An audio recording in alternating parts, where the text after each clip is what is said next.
Balik ko na ko ha. Sa Kristan ko sa una sa St. Teresa Parish Church, 5 ka tuig ko. Nga nahimo sa Kristan diya sa St. Teresa nga simbahan. Mo tamak na gani mi sa altar, mo bawo gyud mi. Aka mga altar boy.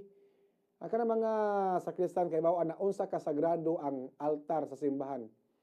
Every time musaka may diha nakatuwa mo ang sakristan mayor, si Nyor Pepe o si Bradodo. Mubaw gibi man mi ano. Inigsaka na mo sa altar baw. Magkuha mi na may kuhaon dia kanang sudanan sa wine, sudanan sa tubig nga imnon sa pari, mubaw gibi diha tanan. Mga sakristan nga musaka diha sa altar mga kabombo. Apan diha usa ka babae nga nag-concert di kantag Dancing Queen. Murag wa mahaom ang iyang performance mga kabombo. Pwede man ka siguro mo kanta ka diya sa altar pero dapat praising song. Dapat imong sinina, imong panamit dili ngun anak ka sexy. Kaya naman ka diya sa balay sa Ginoo. Naman ka sa altar sa balay sa Ginoo sa Romano Katoliko. Apan nag-concert man mga kabombo. Mao na nga nakaani og mga batikos mga kabombo. Ang kini gihimo aning usa ka babay nga nag-concert diha sud sa simbahan. Daga mga batikos ang nadawat ni Julian San Jose mga kabombo gumikan sa iyang kanta aning Dancing Queen diha sa altar sa simbahan. Ang insidente nahitabo atol sa harana para kay Maria kon Heavenly Harmony in concert nga gipahigayon niadtong October 6, 2024 sa Nuestra Señora del Pilar Shrine sa Mamburao Occidental, Mindoro, mga kabombo. Dapat dili unana imong lihok. Altar maguna sagrado man ang altar gud sa simbahan sa Katoliko. Sagrado na.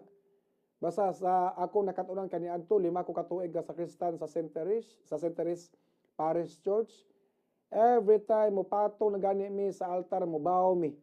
Ang mga minister, mo baw. Ang mga pari, mo baw yun na. Iningusaka na sa altar, mga kabombo diya sa simbahan. Apan siya, kasayaw-sayaw noon. Gakanta-kanta pag Dancing Queen.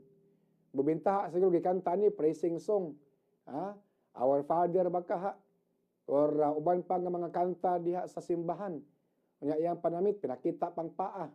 Pero in fairness gwapa ha. Nya puti po kay paa mga kabombo, sexy pod. Way rason ang laki nga di maibog, ug laki nga laki gyud ka maibog ka eh. May magnaong. May tingog pod, sexy pod. So ang tao nga makita murag mabighani pod mga kabombo. Pero sayop lang kay ayang gipakita mga kabombo nga sayaw-sayaw, kanta-kanta Dancing Queen. Diha magudsod sa simbahan sa altar. Dito to sa gawas.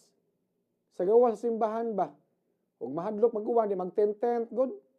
Naman, siguro dahil pang mga venue nga, pwede mo adto dito pahigayon anin inyo karog concert. So, wa na mao.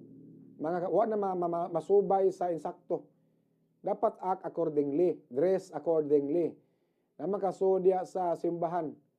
Gani, ang Santo Niño gani, na dress code. Bawal pinakita na paa.